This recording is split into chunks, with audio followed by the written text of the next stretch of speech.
IPL తో పాటే దానిపై అంచనాలు కూడా మొదలయ్యాయి. ఈ సీజన్ లో ఏ జట్టు గెలుస్తుంది, ఏ టీం టేబుల్ టాపర్ గా నిలుస్తుంది వంటి వాటిపై మాజీ క్రికెటర్లు తమ అభిప్రాయాలను వ్యక్తం చేస్తున్నారు.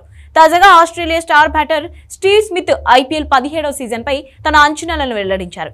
ఈ సీజన్ లో పాయింట్ల పట్టికలో ముంబై ఇండియన్స్ టాప్ లో నిలుస్తుందని చెప్పాడు.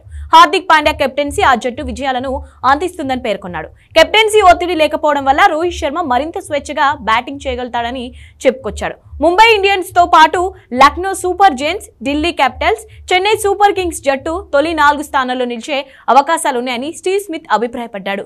లక్నో సూపర్ జైంట్స్ ఆల్రౌండర్లతో నిండి ఉందని, బ్యాటింగ్ బౌలింగ్ ఆర్డర్ బ్యాలెన్స్ గా ఉందని చెప్పాడు. రిషబ్ పంత్ జట్టుకు అందుబాటులోకి రావడం ఢిల్లీ క్యాపిటల్స్ కు ప్లస్ పాయింట్ అవుతుందన్నాడు. 2 బౌన్సర్లు, స్మార్ట్ రిప్లే సిస్టమ్, ఈసారి ఐపీఎల్ లో కొత్త రూల్స్ ఇవే.